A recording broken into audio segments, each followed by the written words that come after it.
Today's story is, Mafia boss has never liked anyone, but falls in love with a girl rushing to elevator. Hello everyone and welcome. Before today's story begins, please take a moment to subscribe and turn on the notification bell. Your support gives us the opportunity to keep creating meaningful and emotional stories for you. We are truly grateful that you chose to spend your time here today. Let us know in the comments where you are watching from. Thank you for joining us. Now let's begin today's story. Some people spend their entire lives searching for the moment that changes everything. Adrian Moretti never believed such a moment existed, until a stranger ran toward a closing elevator without realizing she was carrying his future in her tired eyes. The polished marble lobby of Moretti Tower reflected the pale morning sunlight like a still lake. Executives hurried across the floor with leather briefcases, security guards whispered into hidden microphones, and the city's financial elite floated through the revolving doors as though they owned the world. Every movement inside the building followed an invisible rhythm of wealth, discipline, and power. At precisely 8 o'clock, the private elevator chimed. Every conversation faded. Every employee instinctively stepped aside. Adrian Moretti had arrived. He crossed the lobby without wasting a single glance on the dozens of faces surrounding him. At 34, he had built an empire feared across the East Coast. Newspapers called him a billionaire investor. Rivals whispered another title behind locked doors, the Mafia boss who never forgave betrayal. His charcoal suit fit like armor, his polished shoes echoed against the marble with measured confidence, and his steel blue eyes remained fixed ahead, untouched by curiosity or distraction. People admired him. People feared him. No one truly knew him. His chief of security pressed the elevator button before Adrian even slowed his pace. The stainless steel doors slid open in silence. "Good morning, Mr. Moretti," someone greeted respectfully. Adrian answered with the slightest nod before stepping inside. The doors began to close. Then a voice cut through the quiet. "Please wait." It wasn't loud. It wasn't dramatic. It was simply desperate. A young woman sprinted across the lobby, clutching a stack of folders against her chest, while balancing a worn canvas bag over one shoulder. Loose curls bounced around her face as she dodged two businessmen, nearly slipping on the polished floor before catching herself again. Her employee badge swung wildly with every hurried step. Most people would have let the elevator close. No one delayed Adrian Moretti. Not for a single second. But before anyone else could react, Adrian's hand moved almost instinctively. His fingers reached toward the control panel. The silver doors stopped only inches apart, then slowly opened again. The woman rushed inside, breathing hard, one hand pressed against her chest as she tried to steady her heartbeat. "I'm so sorry," she whispered between breaths. "Thank you." No one spoke. The security guards exchanged brief glances. They had worked beside Adrian for years. None of them could remember him ever holding an elevator for anyone, especially not for a stranger. The young woman finally looked up. Dark brown eyes met Adrian's calm, unreadable gaze for only a heartbeat. She quickly lowered her eyes, embarrassed by her appearance. Her navy maintenance uniform was neatly pressed despite showing signs of countless washes. A small stain of fresh paint rested near one sleeve. Her shoes were inexpensive, slightly worn around the edges, and her hands carried tiny marks from honest work. She looked invisible, the kind of person executives passed every day without remembering her face. "My name is Zuri," she said softly, more to break the uncomfortable silence than expecting an answer. Adrian remained silent. The elevator continued upward. Floor numbers lit one after another. Neither of them noticed the small silver bracelet slipping from Zuri's wrist as she adjusted the folders in her arms. It landed near Adrian's polished shoe without making a sound. The elevator doors opened. Zuri hurried out almost immediately, apologizing once more before disappearing into the crowded hallway, already running toward another responsibility waiting somewhere beyond the corner. The doors closed again. Only then did Adrian lower his eyes. A delicate bracelet rested against the dark floor beneath his feet. He bent down, picked it up, and stared at the tiny engraved charm hanging from its chain. It read only 4 words. "Keep running. Never quit." For reasons he could not explain, Adrian slipped the bracelet into his pocket instead of handing it to security. Outside, The city roared exactly as it had every other morning. Inside the elevator, something almost imperceptible had already begun to change.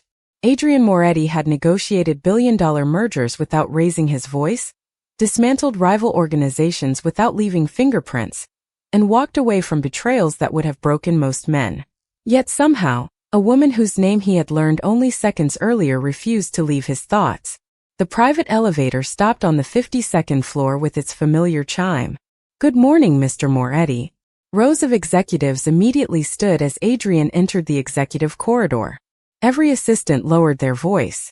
Every department head instinctively straightened their posture. Even the atmosphere inside Moretti Global seemed to tighten whenever its owner appeared. Respect was expected. Fear came naturally. Adrian acknowledged no one. He walked through the glass hallway toward his corner office overlooking Manhattan, where the skyline stretched beneath gray morning clouds like a kingdom waiting for orders. His assistant, Claire Henderson, followed several steps behind, balancing a digital tablet filled with schedules that would overwhelm any ordinary executive. "You have the board meeting at 8:30, Claire said calmly.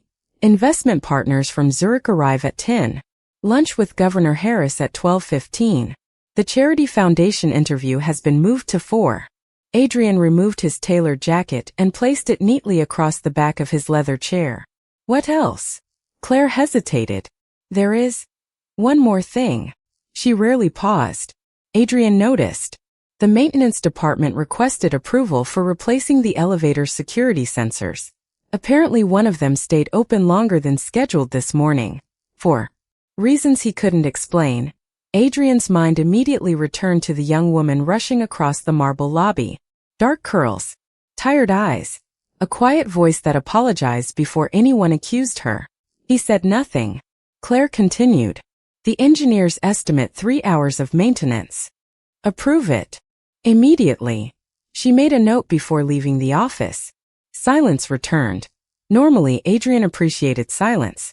It allowed him to think strategically, anticipate threats, and remain several moves ahead of everyone around him. Today, however, his concentration fractured. His eyes drifted toward the small silver bracelet resting on his mahogany desk. He had intended to hand it to human resources, then security, then lost and found. Yet it was still here. His thumb gently traced the engraved words. "Keep running. Never quit." Such a simple sentence. Not expensive. Not fashionable. Certainly not something a woman trying to impress wealthy executives would wear. It looked personal. Almost sacred. A knock interrupted his thoughts. "Come in." Marcus Reed, his longtime head of security, entered carrying a folder. "We completed the background checks for today's visitors." Adrian nodded while signing several documents almost automatically. Marcus waited. After nearly 15 years beside Adrian, he recognized unusual behavior immediately. "Something bothering you?" "No." Marcus almost smiled. "You've been staring at that bracelet for 5 minutes." Adrian finally looked up. "I held an elevator this morning." Marcus blinked. "You what?" "I held the elevator." The silence that followed lasted several seconds. Marcus wasn't shocked because Adrian had delayed an elevator. He was shocked because Adrian had noticed another person enough to do it. "You know," Marcus said carefully, "I've seen you ignore senators, celebrities, and billionaires waiting for that elevator." "So have I." "And today." Adrian leaned back slightly. "I didn't think." Marcus folded his arms. "Who was she?" "I don't know." "The bracelet belongs to her?" "I assume." Marcus looked toward the silver chain lying quietly beneath the morning light. "Should I ask Human Resources to identify the employee?" Adrian answered immediately. "No." The response surprised even himself. If he wanted her name, he could have it within 60 seconds. If he wanted her entire life story, his security team could prepare a report before lunch. That was how his world worked. Information was power, but something inside him resisted. For the first time in years, Adrian wanted to discover someone without files, surveillance, or background reports. As though knowing her naturally mattered more than possessing information about her. Far below on the 12th floor, Zuri Brooks pushed a heavy cleaning cart through another hallway, completely unaware that the most powerful man inside the building had just refused to investigate her. She only realized one thing. Her bracelet was gone. She searched every pocket of her worn canvas bag, checked inside her gloves, even returned to the employee locker room. Nothing. She closed her eyes for a brief second. It was Mom's, she whispered to herself. Then she took a slow breath, forced a tired smile onto her face and continued working. Because being late meant someone else would have to carry her responsibilities. And Zuri Brooks had never allowed that to happen. There was something unusual about people who were always in a hurry. Most were chasing success. Zuri Brooks was always running toward someone who needed her more than she needed herself. By 6 o'clock every morning, while most of Manhattan was still wrapped in sleepy silence, Zuri was already awake inside her tiny apartment in Harlem. The building was old, its narrow hallways smelling faintly of coffee, fresh laundry, and years of ordinary lives lived without luxury. Paint peeled from the walls in places, and the radiator rattled every winter morning like an old train refusing to retire. Yet to Zuri it was home.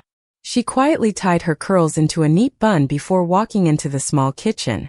The first thing she did wasn't making coffee. It was checking on her younger brother. 20-year-old Isaiah Brooks slept on the worn sofa that doubled as his bed. A heavy engineering textbook rested open across his chest, evidence that he had fallen asleep while studying again. Zuri smiled softly. You promised you'd sleep in your room. Isaiah stirred but didn't wake completely. You promised you'd stop working 2 jobs, he murmured with a sleepy grin. She laughed under her breath. Touché. Carefully, she placed a blanket over his shoulders before preparing breakfast. Simple scrambled eggs, toast, and fruit she had purchased from the discount market the night before. She slipped a handwritten note beside his plate. Don't skip breakfast.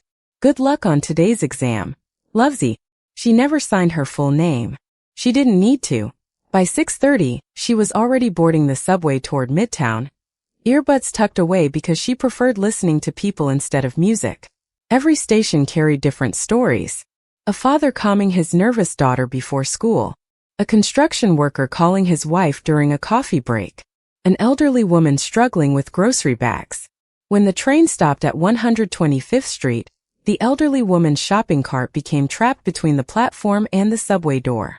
Before anyone else reacted, Zuri stepped forward. I've got it. Together, they lifted the cart safely onto the platform. Oh, sweetheart, you'll miss your train. Zuri glanced at the closing doors. I'll catch the next one. The woman squeezed her hand. God bless you. Zuri simply smiled. Kindness wasn't something she performed. It was how she moved through the world. 40 minutes later, she finally arrived at Moretti Tower. Without stopping to complain about being slightly late, she immediately changed into her maintenance uniform and began working through floor after floor with the same quiet determination. She greeted receptionists by name, helped a nervous intern locate the conference rooms, returned a wallet someone had accidentally left inside a restroom without even checking whose it was, straightened a bouquet of flowers that had fallen over in the lobby because she thought the receptionist had enough to worry about. Nobody applauded. Nobody noticed. That suited Zuri perfectly. During her short lunch break, instead of eating immediately, she stepped outside carrying a small paper bag. Across the street sat an elderly homeless veteran named Mr. Lewis, whom she had quietly greeted almost every weekday for the past 8 months. I figured you'd forget about me today, he joked. I almost did. She handed him half of her sandwich and a bottle of water. But then I'd have to listen to you complain tomorrow. Mr. Lewis laughed, the deep kind that reached tired eyes. You remind me of my daughter. For a brief moment, Zuri's smile faltered. My mom used to say kindness costs less than regret. Your mother sounds like a wise woman. She was. Mr. Lewis noticed something unusual. You lost your bracelet. Instinctively, Zuri touched her wrist. The bare skin still felt wrong. I did. Important. She nodded. It was the last birthday gift my mother gave me before she passed away. Mr. Lewis lowered his eyes. I'm sorry. So am I. For the first time all day, sadness quietly slipped into her voice. But only for a second. She looked at her watch and stood. I have to run. You always do. She smiled again. Someone's elevator probably needs cleaning. As she disappeared into the afternoon crowd, Mr. Lewis watched her weave through busy sidewalks, helping a little boy retrieve a balloon blown across the street before hurrying toward the towering glass building once more. She never seemed to walk. She was always running. Not because life was chasing her. Because she refused to let anyone she loved, or even a complete stranger, feel abandoned if she could reach them in time. The people who leave the deepest mark on our lives are often the ones who never realized they were being watched. 3 days passed.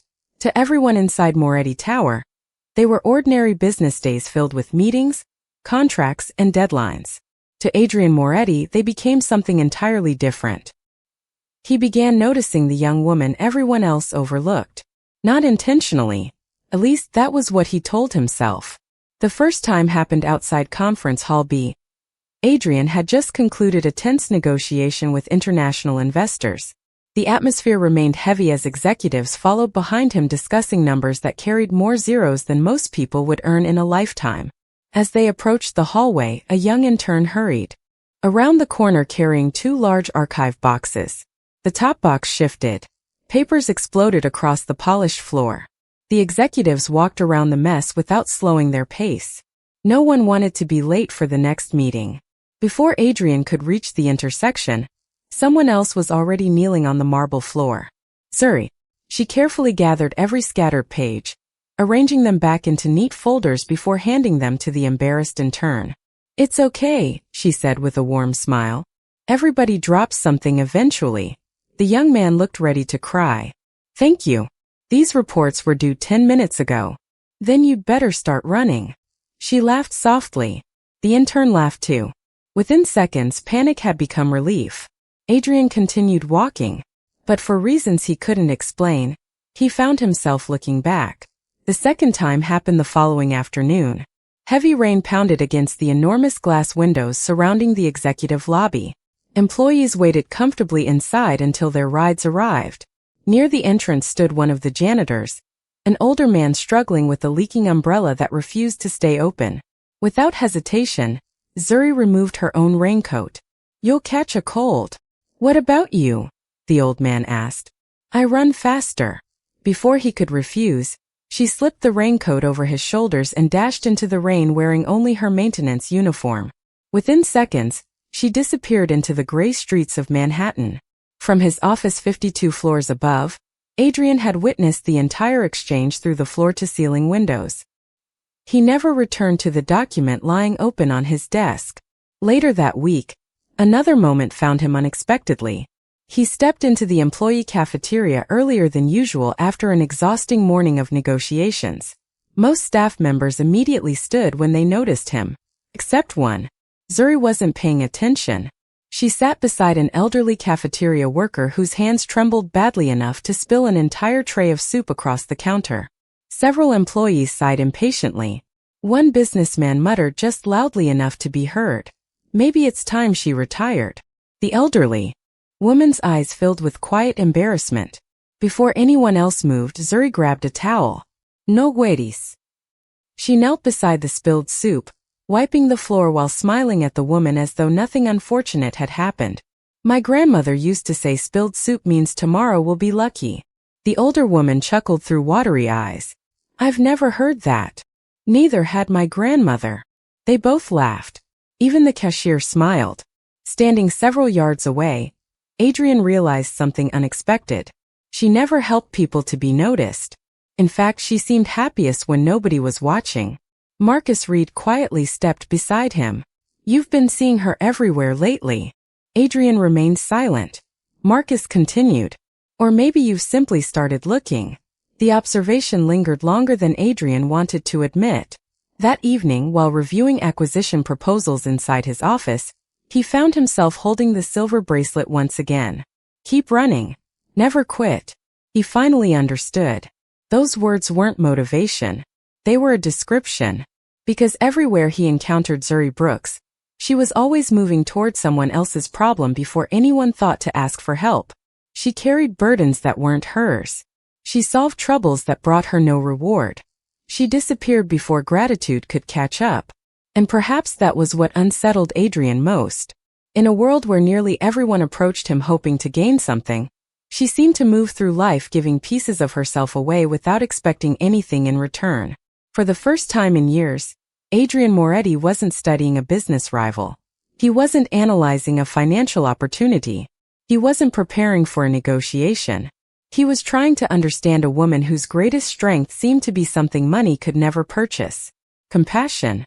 And he was beginning to suspect it might be the rarest form of power he had ever encountered. Cruelty rarely announces itself with violence. More often, it arrives dressed in an expensive suit, speaking with perfect manners while quietly stripping another person of their dignity. Friday afternoon transformed Moretti Tower into a showcase of wealth and influence. Luxury vehicles lined the entrance. Television crews waited outside. Executives from one of the nation's largest investment groups had arrived to finalize a multi-billion-dollar partnership with Moretti Global. Every marble floor gleamed under crystal chandeliers. Every receptionist wore a practiced smile. And every employee understood one thing: nothing could go wrong. Inside the grand executive lobby, Zuri Brooks pushed her maintenance cart toward the reception area after receiving a request to clean a spilled cup of espresso before the guests entered the conference hall. She worked quickly, quietly, invisible just as always. At that exact moment, Richard Sterling, chairman of Sterling Capital, strode through the revolving doors surrounded by assistants, lawyers, and photographers. At 60, he carried himself like a man convinced the world existed to accommodate him. His tailored navy suit, diamond cufflinks, and polished cane projected prestige long before he spoke. As he crossed the lobby, one of his assistants accidentally brushed against Zuri's cleaning cart. A porcelain coffee cup tipped over. Dark espresso splashed across the edge of Sterling's handcrafted Italian shoes. The lobby froze. Sterling slowly lowered his eyes. His expression hardened. "What is this?" His voice echoed across the marble walls. Zuri immediately stepped forward. "I'm so sorry, sir." She reached for a clean towel. "It was an accident. Let me. Don't touch me." His sharp voice stopped her in place. Employees nearby pretended to focus on their work while secretly watching. The photographers lowered their cameras. Even the reception desk fell silent. Sterling looked directly at Zuri for the first time. "You people never pay attention." She blinked. "I'm very sorry. You should be." He glanced at her uniform with obvious disdain. People are paid to clean because they're incapable of doing anything more important. The words landed harder than the spilled coffee ever could. No one spoke. Several executives looked away. Others remained perfectly still. Not because they agreed. Because Richard Sterling controlled billions of dollars. No one challenged men like him. Zuri lowered her eyes for only a second. When she looked back up, her voice remained calm. "I'll replace your shoes if necessary." Sterling laughed. The sound carried no humor. "You." He looked at the expensive leather on his feet. "These shoes cost more than your monthly salary." A few uncomfortable chuckles escaped from members of his entourage. Zuri felt heat rise into her cheeks. Not from embarrassment. From humiliation. Still, she refused to answer with anger. "My mother taught me that if we damage something we should make it right." Sterling stepped closer. "Then perhaps your mother should have taught you to stay out of successful people's way." Silence. Heavy. Painful. No one noticed the private elevator opening at the far end of the lobby. Adrian Moretti stepped out, accompanied by Marcus Reed and several board members. He immediately sensed something was wrong. The lobby felt different. Too quiet. His eyes found Zuri first. She stood perfectly still beside her cleaning cart. Hands folded together, shoulders straight despite the humiliation filling the room. Then he noticed Sterling. The stained shoes. The scattered towels. He needed only seconds to understand. Marcus leaned closer. "Looks like an accident." Adrian didn't answer. Sterling continued speaking. "Management should reconsider hiring standards. Clients shouldn't have to share space with." He glanced toward Zuri again. "People who clearly don't belong in buildings like this." The sentence never reached its end. A calm voice interrupted him. "I disagree." Every head turned. Adrian walked forward with slow, measured steps. The polished floor echoed beneath his shoes. No one dared breathe. Sterling forced a diplomatic smile. Mr. Moretti. Adrian stopped beside Zuri. Not in front of her. Beside her. A small gesture. Yet everyone understood its meaning. His gaze remained fixed on Sterling. From what I witnessed, Adrian said evenly, the accident wasn't caused by my employee. Sterling's smile faded slightly. It was a misunderstanding. No. Adrian's steel blue eyes never left his. It became something else the moment you confused someone's job with their worth. The lobby fell. Completely silent. Even the photographers forgot to lift their cameras. For the first time since anyone could remember, one of the most powerful businessmen in America found himself standing opposite a man whose authority required neither raised voices nor public displays. Adrian spoke one final sentence. In this building, every person deserves respect before they earn titles. And suddenly, the balance of power inside the room shifted. Sometimes the greatest mystery is not why someone is kind. It is how they continue choosing kindness after life has given them every reason to become bitter. The confrontation in the lobby spread through Moretti Tower before the elevators had completed their next trip. Employees whispered in break rooms. Receptionists exchanged quiet glances. Executives who had witnessed Adrian Moretti defending a maintenance employee struggled to explain what they had seen. No one could remember anything like it. Only Zuri wished the entire incident would disappear. She returned to her work without speaking about it, wiping fingerprints from glass doors, organizing supply closets, and replacing fresh flowers in the executive lounge as though nothing unusual had happened. She hated attention. Attention often came with assumptions, and assumptions usually led to disappointment. Late that afternoon, Adrian stood alone inside his office, watching the city disappear beneath streaks of rain sliding across the floor-to-ceiling windows. Marcus entered quietly. You embarrassed Richard Sterling. I corrected him. Marcus nodded. People are wondering why. So are you. I've known you 15 years. Marcus folded his arms. You've never interrupted a business negotiation over someone's dignity before. Adrian remained silent. As Marcus was right. Something had changed. He simply didn't understand what. His eyes drifted toward the security monitor displaying different areas of the building. On one screen, Zuri was helping housekeeping organize cleaning supplies. On another, she stopped to tie the untied shoelace of a little girl visiting the building with her mother. No cameras followed her. No audience applauded. She simply moved from one small act of kindness to another as naturally as breathing. Find out something for me, Adrian finally said. Marcus raised an eyebrow. I thought you didn't want a background report. I don't. What then? I want to know why she works so much. Marcus smiled slightly. That's a very different question. The answer arrived 2 days later. Not as a thick intelligence file. Only a single envelope. Inside were a few publicly available employment records and one handwritten note from Human Resources. Zuri Brooks. Maintenance Department. Morning shift. Evening receptionist at a neighborhood medical clinic. No disciplinary reports. Never late without volunteering extra hours afterward. Used every available overtime opportunity. Adrian frowned. 2 jobs. 7 days a week. Marcus quietly placed one more piece of paper on the desk. It wasn't difficult to learn the rest. Adrian looked up. She lives with her younger brother. Marcus continued. Parents both passed away within the last 3 years. The room became noticeably quieter. Her mother died from cancer. Adrian's fingers slowly tightened around the edge of the document. Most of her second income goes toward her brother's engineering tuition. Marcus hesitated. And according to the clinic manager, he paused. She refuses employee discounts because she'd rather the money be used for patients who can't afford treatment. Adrian looked back toward the rain outside. For several long seconds, neither man spoke. Finally, Adrian asked softly, Does her brother know? About the second job? Marcus nodded. He knows she works hard. But not everything. That evening, after leaving Moretti Tower, Adrian's driver stopped at a traffic light several blocks away from Harlem. Through the rain-speckled window, Adrian noticed a familiar figure exiting a small grocery store carrying 2 heavy paper bags. Zuri. Instead of calling for a taxi, she began walking home beneath a worn umbrella. Halfway down the sidewalk, she suddenly stopped. A little boy stood outside a convenience store crying beside a broken bicycle chain. His mother looked exhausted.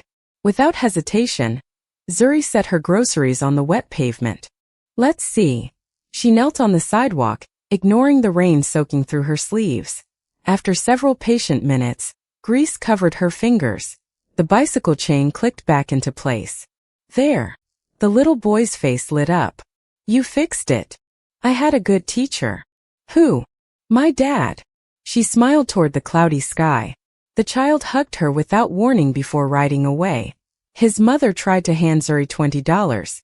She gently pushed the money back. No. Please. You'll need it more than I do. She picked up her groceries and continued walking. Inside the black sedan across the street, Adrian never said a word. He simply watched until she disappeared around the corner.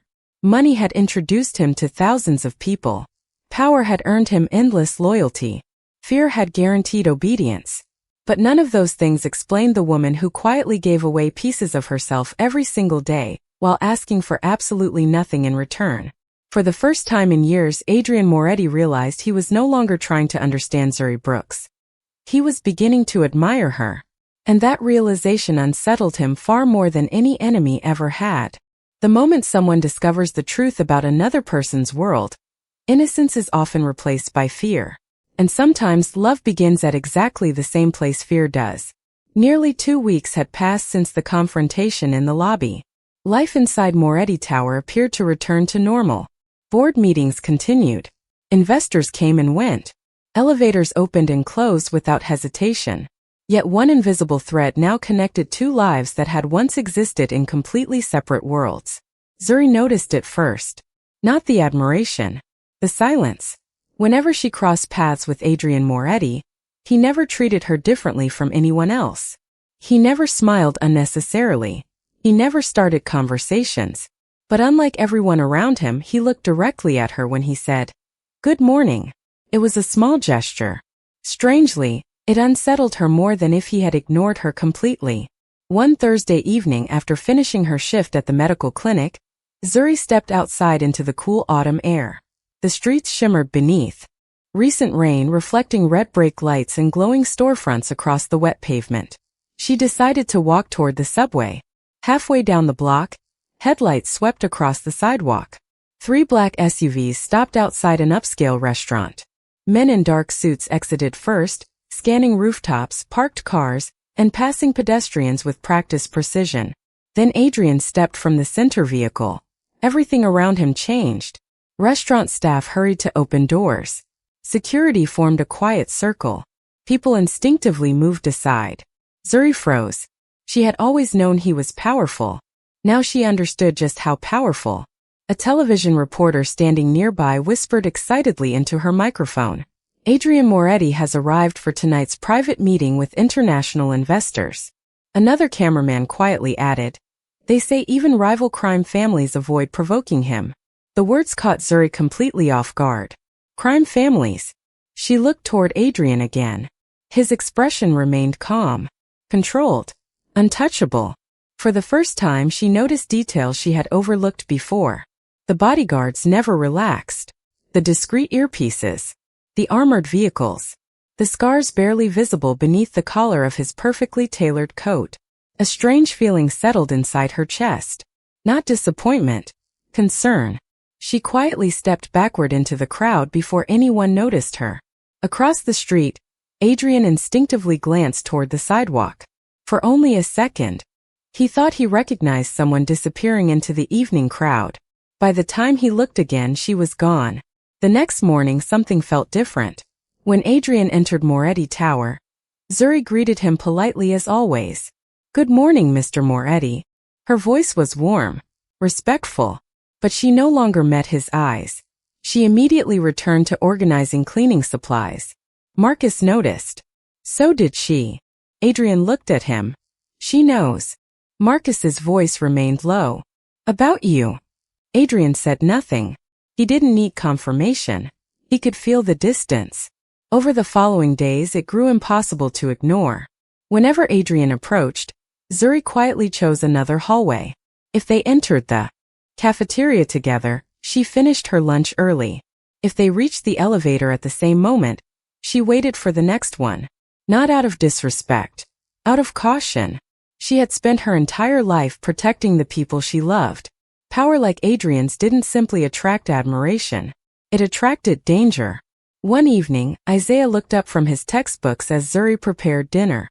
"You've been awfully quiet lately." "I'm just tired." "No." He smiled knowingly. "You're thinking." She stirred the soup without answering. After a long silence, Isaiah finally asked, "Is this about your boss?" Zuri laughed softly. "He's not my boss." "But..." She stopped stirring. "I met someone who seems kinder than people say." Isaiah leaned forward. "That sounds like a good thing." She slowly shook her head. "It isn't when the world around him isn't kind." Later that night, unable to sleep, Adrian stood alone on the balcony outside his penthouse overlooking Manhattan's endless lights. The silver bracelet rested in his hand once more. Keep running. Never quit. He finally understood why Zuri kept her distance. She wasn't afraid of the man. She was afraid of the world that followed him wherever he went. For a man who had spent years believing fear was the price of power, that realization struck harder than any bullet ever could. Because for the first time in his life, Adrian Moretti wanted someone to walk toward him. Instead, the one person he genuinely hoped to know had begun quietly walking away. The hardest battles are not fought with weapons. They are fought inside a heart forced to choose between the life it has always known and the life it secretly longs for. The distance between Adrian and Zuri continued to grow. Every morning, she greeted him with the same quiet respect. Every evening, she disappeared before he had the chance to say another word. She had drawn an invisible line between their worlds.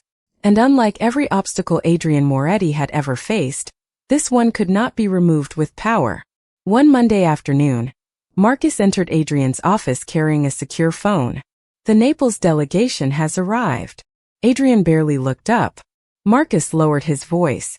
"They're demanding an answer." An hour later, Adrian stood inside the private conference room, hidden beneath Moretti Tower. There were no polished executives here. No journalists. No investors. Only the men who had helped build an empire from shadows. Maps covered one wall. Encrypted communications flashed across large monitors. The atmosphere smelled faintly of leather, coffee, and gun oil. "We have a problem," one of Adrian's captains said. "The Ricci organization has started moving into Brooklyn." Another man added, "If we don't respond now, they'll think we've become weak." Silence settled over the room. Everyone waited for Adrian's decision. For years, the answer had always been immediate, decisive, merciless. This time, he hesitated. Marcus noticed it first. "So," Adrian slowly folded his hands. "We don't strike first." Several men exchanged confused looks. "What?" "We strengthen security. We negotiate. If negotiation fails," Adrian continued calmly, "then we respond." The room became noticeably uneasy. One of the older capos leaned forward. "Since when do we negotiate?" Adrian's voice remained perfectly controlled. "Since unnecessary violence stopped making sense." The room fell silent. Nobody argued. Nobody understood. Because the Adrian Moretti sitting before them no longer sounded like the man who had ruled through absolute intimidation. After the meeting, Marcus caught up with him in the underground garage. "You're changing." Adrian unlocked his car but didn't climb inside. "Maybe. This isn't just business anymore." "No." Marcus studied him carefully. "It's her." Adrian looked toward the concrete ceiling. "Fun." He didn't deny it. At that same moment, Zuri finished her evening shift at the clinic. As she stepped outside, she noticed two expensive black sedans parked across the street. Men in dark suits stood beside them. Not threatening. Simply waiting. A nurse beside her whispered, "Those are Moretti security vehicles." Zuri's heart sank. She immediately understood. This wasn't coincidence. His world had reached hers. She turned in the opposite direction and walked quickly toward the subway, refusing to look back. She couldn't allow herself to become connected to that life. Not with Isaiah depending on her. Not after losing both parents. She knew what happened whenever ordinary people became part of extraordinary worlds. Someone always paid the price. That night, she sat quietly beside Isaiah as he studied. I think I'm going to start looking for another job. Isaiah frowned. Why? She searched for the right words. I need a quieter life. You like working there? Ido. Then what's wrong? She stared out the apartment window. Sometimes good people live inside dangerous worlds. Isaiah closed his textbook. And no matter how kind they are, she whispered almost to herself, danger still follows them home. Across Manhattan, Adrian stood inside the empty executive lobby long after every employee had left. The building was silent. Only the soft hum of the elevators remained. He looked toward the place where Zuri had first run through the closing doors. Everything had begun there. A single instinctive gesture. A door held open for one exhausted stranger. Now that same stranger had unknowingly forced him to question everything he had spent his life building. Power had protected him. Fear had expanded his empire. Violence had secured his reputation. But none of those things could persuade one compassionate woman to trust him. For the first time since inheriting the Moretti organization, Adrian faced a decision no advisor could make for him. He could keep the empire exactly as it was, or become the kind of man Zuri Brooks would never need to run away from. Standing alone beneath the quiet lights of the lobby, Adrian finally realized that the greatest sacrifice of his life would not be risking his future. It would be deciding which future was worth keeping. Sometimes love does not ask us to become stronger. It asks us to become better. 1 year later, morning sunlight poured through the towering glass walls of Moretti Tower, painting long ribbons of gold across the marble lobby where everything had quietly begun. Employees crossed the entrance with familiar purpose. The reception desk buzzed softly. Elevators opened and closed with their usual gentle chime. Yet something about the building felt lighter, calmer. The atmosphere no longer revolved around fear. It revolved around respect.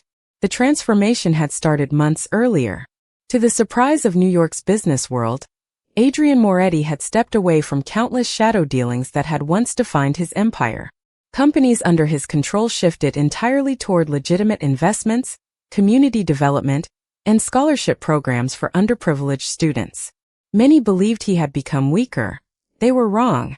Walking away from violence had demanded far greater courage than embracing it ever had. Some rivals challenged him. Most failed. Because Adrian had not abandoned strength. He had simply chosen to use it differently. Marcus often joked that the boss smiled more now than he had during the previous 15 years combined.